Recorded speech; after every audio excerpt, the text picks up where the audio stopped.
ये कहानी भविष्य के एक ऐसे दौर की है जहाँ पे युद्ध होना तो एक आम बात थी। कई लोगों ने तो न्यूक्लियर वेपन्स का यूज करना स्टार्ट कर दिया था। न्यूक्लियर रेडिएशन से बहुत सारे लोगों की जानें चली गई थी, लेकिन जो लोग न्यूक्लियर रेडिएशन सरवाइव कर गए उनके अंदर अलग अलग तरह की शक्तियां आ गई। लेकिन उनमें से कई लोगों ने धीरे धीरे करके जुर्म का रास्ता अपना लिया था, जिसके बाद गवर्नमेंट ने उन लोगों के लिए एक सुपर जेल बना दी थी। एक शाम एक पार्किंग लॉट में कुछ सुपर पावर्स वाले लोग एक आम इंसान को परेशान कर रहे थे। तभी वहां पर जैक आ पहुंचा और उसने उन लोगों पे गोलियां चलानी शुरू कर दी। असल में जैक के पास कोई शक्तियां नहीं थी, लेकिन कुछ साल पहले कुछ शक्तियों वाले लोगों ने उसकी बेटी की जान ले ली थी, जिसके बाद उसने फैसला ले लिया था कि वो इन जैसे सभी लोगों को मार देगा जो अपनी शक्तियों का गलत इस्तेमाल करते हैं। जैक ने बिना शक्तियों के अब तक 40 लोगों को अकेले ही मार दिया था और आज भी ऐसा ही कुछ होने वाला था। लेकिन तभी वहां पे पुलिस आ जाती है।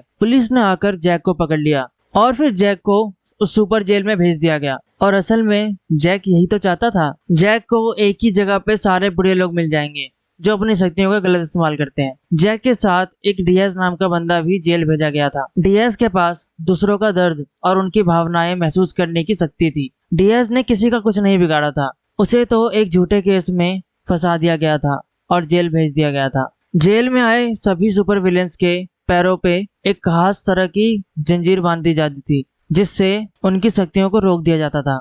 जेल को संभालने की जिम्मेदारी वार्डन की थी, जो कि कैदियों को बहुत मारा करता था। ऐसा नहीं था कि वो कोई ईमानदार आदमी था, बल्कि जब से उसको पता चला था कि वो रिटायर होने वाला है, वो कैदियों से पैसे ऐंठने के नए नए तरीके ढूंढता रहता था और इसलिए उसने ब्रूस को अपना निशाना बनाया हुआ था।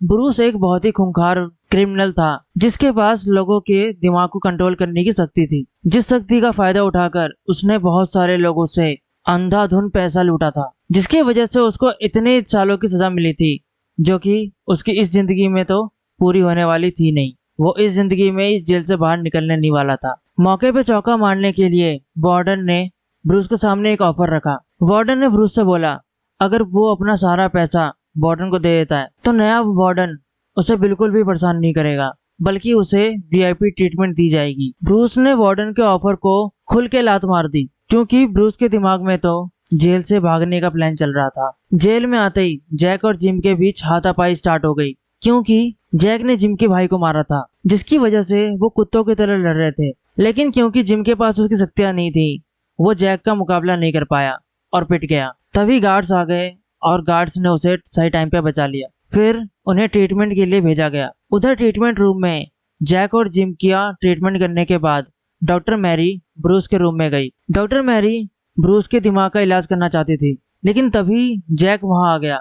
जैक ब्रूस को देखते ही समझ गया कि ब्रूस कोई खतरनाक मुजरिम है और फिर जैक ब्रूस को मारना चाहता था। पहले उसने डॉक्टर मैरी का गला दबाकर उसे बेहोश किया और उसके बाद ब्रूस की तरफ बढ़ा उस पर हमला करने के लिए। वो जैसे ही उस पर हमला करने वाला था, तभी वहां पर डियाज आ गया और डियाज ने जैक को धक्का देकर गिरा दिया। तभी वहां पर गार्ड्स आ गए और गार्ड्स ने उन दोनों को धर दबोचा। ब्रूस डियाज के इस काम से बहुत इंप्रेस हुआ, जिसके बाद ब्रूस के लोग डियाज का खास ख्याल रखने लगे। तभी एक दिन डियाज की टेबल पे एक गॉर्डन नाम का आदमी आके बैठ गया और उससे बातें करने लगा। उसने कहा कि वो इस जेल का पहला कैदी है और तब से ही उसे पेरोल पे बाहर जाने का मौका नहीं मिला। उसने कई बार बेल की अर्जी डाली, लेकिन हर बार खारिज हो जाती थी। उसे बहुत उम्मीद थी कि इस बार वो जरूर बाहर जा पाएगा। उसने बेल की अर्जी डाली, लेकिन इस बार भी उसकी बेल की अर्जी खारिज कर दी गई। उसके बाद से ही गॉर्डन बहुत ही सहमा हुआ और खोया खोया सा रहने लगा था। और उधर दूसरी तरफ ब्रूस जेल से भागने का अपना प्लान बना रहा था। तभी लंच के टाइम पे ब्रूस के एक आदमी ने गॉर्डन को एक तीखी चीज दी, जिससे उसने अपने पैरों की बेड़ियां खोल दी। फिर गॉर्डन टेबल पर चढ़ गया और तारों को खींच के बिजली से उसने अपनी शक्तियों को चार्ज किया, जिसके बाद गॉर्डन ने अपनी शक्तियों से जेल के सारे इलेक्ट्रिकल अप्लायंसेस को खराब कर दिया। असल में गॉर्डन और ब्रूस साथी बन चुके थे। वो मिलके जेल से भागने की प्लान कर रहे थे। वो जानते थे कि जेल के इलेक्ट्रिकल अप्लायंसेस को बंद करने के बाद जेल में सभी कैदी एक दूसरे से लड़ना शुरू कर देंगे, और ऐसा ही हुआ। जेल में दंगा स्टार्ट हो गया। ये खबर जैसे ही जेल के वार्डन तक पहुंची, उसने बैकअप जनरेटर को स्टार्ट करके जेल के सभी कैदियों को कंट्रोल में लेने का ऑर्डर दे दिया। जनरेटर के स्टार्ट होने के बाद कैदियों के पैरों में लगे डिवाइस की मदद से गार्ड्स ने सारे कैदियों को कंट्रोल में ले लिया इसके बाद गॉर्डन भागकर एक कमरे में पहुंचा। वहां पहुंचकर उसको रियलाइज हो गया था कि वो जेल तोड़कर भाग नहीं पाएगा, जिससे वो बहुत उदास हो गया था। तभी वहां पर एक फीमेल गार्ड आई और उसने गॉर्डन के मुंह पे जोरदार मुक्का मारा, जिससे गॉर्डन जमीन पे गिर गया। अब उस फीमेल गार्ड को गॉर्डन को जान से मारने का ऑर्डर था, इसलिए वो गॉर्डन को तब तक मुक्के मारती रही जब तक उसकी जान नहीं चली गई। और इधर वार्डन समझ गया था कि ये सब कुछ करा धरा जरूर ब्रूस का होगा। जिसके बाद ब्रूस और डियाज के बीच नजदीकी देखकर वार्डन ने डियाज से बात करी, उसके साथ समझौता करने की कोशिश की, लेकिन डियाज को इन सब चीजों के बारे में कुछ भी नहीं पता था। जिसके बाद वार्डन ने ब्रूस से डायरेक्ट बात करने का फैसला किया। जिसके बाद वार्डन ब्रूस के पास गया और बोला कि देखो ब्रूस, जेल से भागने की कोशिश करने में कोई फायदा नहीं है, तुम इस जेल को तोड़कर नहीं भाग पाओगे। और इस बार ब्रूस ने वार्डन की बात भी सुनी। फिर उसने कहा कि उसके पास पैसा कैश में नहीं है, जिसके लिए उसने एक टैबलेट और वाईफाई कनेक्शन मांगा। पैसों के लालच में अंधे हुए वार्डन को कुछ भी नहीं दिख रहा था। उसने ब्रूस की बात मान ली। अब तक जेल के कर्मचारियों ने जेल के पूरे इलेक्ट्रिकल सिस्टम को ठीक कर दिया था, जिसकी वजह से जेल का अपना रेगुलर रूटीन वापस से नॉर्मल हो गया था। और उधर ब्रूस वार्डन से मिले टैबलेट और वाईफाई कनेक्शन की मदद से एक वायरस तैयार करने में लग गया था, जिसकी मदद से वो जेल से भाग सके। उधर दूसरी तरफ जैक ने जेल में रहते रहते अपने चेहरे पे एक क्रॉस बनवा लिया था। इधर जेल में जैक जिम से बार बार पंगे लेता रहता था, लेकिन जिम, जिसे इन सब चीजों में जरा भी दिलचस्पी नहीं थी, वो जैक को इग्नोर करता रहता था। अब आखिरकार वो दिन आ गया था जब वार्डन रिटायर होने वाला था। तो वार्डन जेल में एक शैंपेन की बोतल लेके आया था। जिसके बाद अपना सारा सामान ऑफिस में रखने के बाद वार्डन सीधा ब्रूस के पास गया, ब्रूस को टैबलेट दिया और उससे बोला सारे पैसे ट्रांसफर कर दो।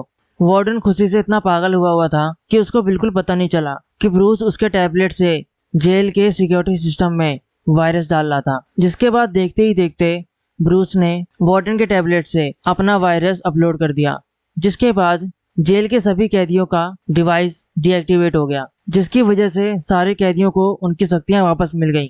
और देखते ही देखते जेल में दोबारा से दंगे स्टार्ट हो गए। डियाज को इन सब चीजों के बारे में पहले से ही बता दिया गया था, ताकि वो ऐसा होने पे कहीं जाके छुप जाए। लेकिन फिर हमें पता चलता है कि डियाज को उसकी शक्तियों पे पूरा कंट्रोल नहीं था। उसे ना चाहते हुए भी लोगों का दर्द सहना पड़ता था, जिसकी वजह से डीएस की हालत खराब हो रही थी। उसे डॉक्टर ने बहुत अच्छे से संभाला, लेकिन जेल में सारे कैदी एक दूसरे के जान के दुश्मन बने हुए थे। अब वार्डन को जैसे ही इन सब चीजों के बारे में पता चला, उसने ब्रूस के सेल से बाहर निकलने की कोशिश की, लेकिन सारे जेल के सेल्स के दरवाजे अपने आप लॉक हो गए थे। वार्डन अभी तक समझ नहीं पाया था कि वो ब्रूस के एस्केप प्लान का बहुत ही महत्वपूर्ण हिस्सा है। उधर दूसरी तरफ जब गार्ड्स कैदियों को संभाल नहीं पा रहे थे, तो उन्होंने डिप्टी वार्डन से मदद मांगी, जिसने उन्हें बताया कि जेल का पूरा सिक्योरिटी सिस्टम एक जनरेटर पर चलता है।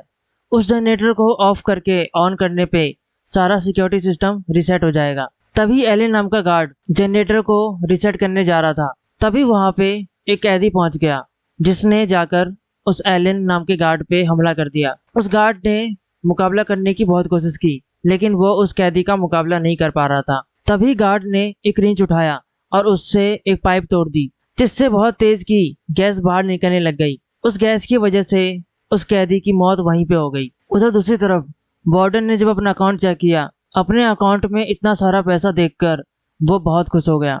तभी अचानक से ब्रूस के तो तेवर ही बदल गए। ब्रूस के पास एक और शक्ति थी, जिसके बारे में किसी को नहीं मालूम था। असल में ब्रूस अपनी शक्तियों की मदद से किसी के साथ भी अपना दिमाग चेंज कर सकता था। ब्रूस जानता था कि वो इस शरीर के साथ तो बाहर नहीं जा सकता, इसीलिए उसने ये सब सोचकर ही सारा प्लान बनाया था। उसने गॉर्डन से ये सब इसलिए करवाया था ताकि वो सिस्टम में वायरस डाल सके। वार्डन भी बेचारा बली का बकरा ही था। असली प्लान तो कुछ और ही था। जब तक वो बेचारा कोई प्लान समझ पाता, तब तक ब्रूस ने वार्डन के साथ अपना शरीर एक्सचेंज कर लिया था। जिसके बाद ब्रूस ने वार्डन के शरीर से मुक्का मारकर अपने शरीर में रह रहे वार्डन को बेहोश कर दिया। और उधर दूसरी तरफ एलेन ने पूरे सिस्टम को रीसेट कर दिया, जिसके बाद जेल का सिक्योरिटी सिस्टम वापस से नॉर्मल हो गया। सारे कैदियों को कंट्रोल में ले लिया गया। सारे कैदी फिर शांत हो गए थे। जिसके बाद ब्रूस अपने सेल से बाहर निकला और निकलते ही उसने एज वार्डन अपने शरीर में रह रहे वार्डन को एक स्पेशल जेल में भेज दिया। इसके बाद ब्रूस आज़ाद था और साथ ही उसने डियाज और अपने एक खास कैदी को भी आज़ाद करवा लिया। उन दोनों को ब्रूस ने लड़ाई में हिस्सा लेने से पहले ही मना कर दिया था, क्योंकि यही एक रास्ता था जेल से आज़ाद होने का। और इसी के साथ ये मूवी खत्म होती है।